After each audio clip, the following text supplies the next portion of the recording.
다음 순서는 실천하는 가톨릭 영성 시간입니다. 이 시간 가톨릭 안의 영성이란 무엇인가, 그리고 실천하는 방법은 무엇인가에 대해 조민현 요셉 신부와 김선미 아가다 수녀께서 함께 풀어주시겠습니다. 가톨릭 방송 애청자 여러분 안녕하십니까? 오늘은 실천하는 가톨릭 영성의 조민현 요셉 신부입니다. 김선미 아가다 수녀입니다. 예, 오늘은 실천하는 가톨릭 영성 26번째 시간으로 용서를 실천하는 것, 화해를 향한 움직임에 대해서 알아보겠습니다. 세상에서 가장 하기 어려운 것 두 가지는 죄를 안 짓는 것과 내게 상처 준 사람을 용서하는 일일 것입니다. 나에게 상처를 준 사람을 용서한다는 것은 아주 쉽지 않은 일이죠. 그런데 우리는 가끔 용서가 무엇인지 이해하는데도 어려움을 겪습니다. 먼저 용서는 우리가 종종 헷갈리듯이 그런 것이 아니라고 얘기하면서 시작하고 싶습니다. 용서는 내가 상대방에게 상처를 받지 않았다 하고 부인하는 것도 아닙니다. 그것은 표면적으로 용서하는 태도로 보일 뿐입니다. 나에게 잘못한 일을 애써 좋게 봐주며 내가 받은 아픔을 억제하거나 아니면 이거는 이 정도는 괜찮아, 이건 진짜가 아니야 하고 숨기는 척을 한다면 우리는 정말 상대방이 나에게 잘못했다는 것을 부인하는 것이 됩니다. 용서는 오로지 상대방의 행동과 태도가 나에게 아주 부정적인 영향을 끼쳤다는 것을 인정하는 데서부터 시작합니다. 이것은 상대방이 해를 끼치려 했든 끼치려 하지 않았든 간에 나에게 나쁜 일이 벌어졌고 내가 상처를 받았다는 사실입니다. 나에게 상처를 준 상대방을 향한 유죄 판결을 먼저 있어야만이 용서를 할 수가 있습니다. 아무런 잘못도 저지르지 않은 사람을 용서해 줄 수는 없기 때문입니다. 네, 용서는 체념하듯이 나아가는 순교하고는 차원이 다릅니다. 그러니까 용서는 순교가 아닙니다. 그러니까 자존감이 약한 사람은 다른 사람의 행동을 자신이 쉽게 책임을 지려고 합니다. 그러니까 관계 안에서 생겨날 갈등이 두려워서 과감하게 아니요라고 말하지 못하고 좋은 게 좋은 거란 식으로 타협하면서 살아갑니다. 아주 불쌍하게 보이면서 순교자처럼 흉내를 내며 살아가는데요. 만약 우리가 나는 함부로 당해도 돼, 무시당해도 돼, 나에게 책임을 다 돌려도 돼 라고 생각을 한다면 그것은 진정한 의미의 용서를 방해하게 하는 것입니다. 우리는 용서가 필요한 나쁜 행위들을 단순히 부인함으로써가 아니라 범죄 행위에 대한 적절하지 못한 인식을 가짐으로써 범죄 행위들을 예고하거나 얼버무리는 것이 됩니다. 그것은 자신에게 다시 한번 상처를 입히는 행위가 되는데요.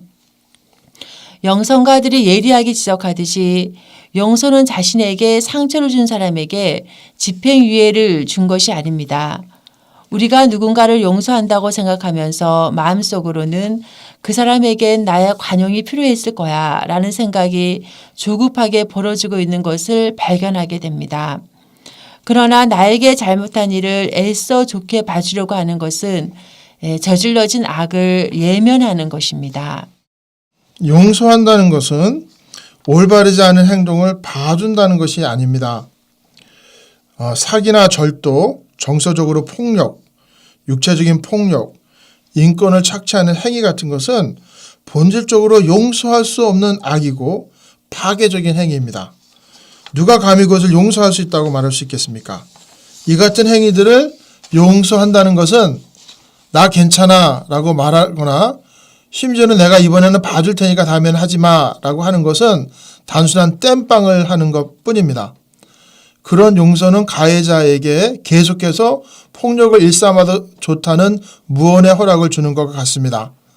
그런 나쁜 행위들은 괜찮지 않습니다. 그것은 죄들입니다. 네, 마지막으로 용서하는 것은 잊어버리는 것이 아닙니다. 정말 용서했다면 과거의 상처를 다 잊어야 한다고 생각하는 것은 잘못입니다. 용서했다고 해도 과거의 상처를 기억할 수 있습니다. 아마도 나의 자존심을 상하게 한 작은 그런 행위들은 쉽게 용서하고 잊어버릴 수 있지만 대부분의 폭행들은 우리를 정신적인 고통으로 숨막히게 하거나 버려질 것 같은 두려움이나 억압적인 무게에 굴종하거나 혹은 개인적인 상실과 슬픔으로 마음이 아파오는 것. 이러한 것들은 우리가 없는 것처럼 해주거나 잊어버릴 수가 없습니다. 게다가 어떤 상황에는 용서라는 것이 바람직한 상황이 아닌 것도 있습니다. 가령 유대인들은 홀로코스트의 무서움을 절대 잊지 않겠다고 했습니다. 왜냐하면 그것은 마음과 몸, 정신에 대한 잔인함이었기 때문에 절대 잊혀져서는 안 됩니다. 왜냐하면 다시는 그런 사건이 재현되지 않으려면 절대 잊혀져서는 안 되기 때문입니다. 약한 사람들을 의도적으로 짓밟는 것은 절대 용서할 수 없습니다. 네, 현명한 사람은 용서를 하지만 자신이 받은 상처를 잊지 않으면서 거기에서 깨달음을 얻어 다시는 같은 상처를 받지 않도록 자신을 돌본다고 합니다. 만약 우리가 무엇이 용서인지 또 무엇이 용서가 아닌지 조금이라도 선명하게 이해가 되었다면 용서한다는 것은 의지적으로 풀어주기로 선택을 하는 것이고 이런 면에서 결심입니다. 나에게 상처를 준 사람에 대해서 분노하거나 복수하려는 것을 다 잊어버리는 겁니다. 이런 의미에서 잊어버린다고 말할 수 있습니다. 그렇다고 우리의 상처가 완전히 잊혀지는 것이 아니기에 마음은 여전히 아픕니다. 풀어주는 사람 입장에서는 그런 용서 행위는 정서적으로 영적으로 힘든 것입니다. 그 사람을 다시 보면 상처가 도지고 미움과 증오의 감정이 계속 올라옵니다. 이러한 내 마음의 상태를 받아주며 받은 상처로부터 자유로워지려면 시간이 걸린다는 것을 우선 알아야 합니다. 용서는 이같이 스스로 내리는 결정을 포함하고 있고 또 사랑을 재건설합니다. 이것은 바로 어떤 인간의 관계이든지 유일한 진정한 인간관계의 근거가 됩니다.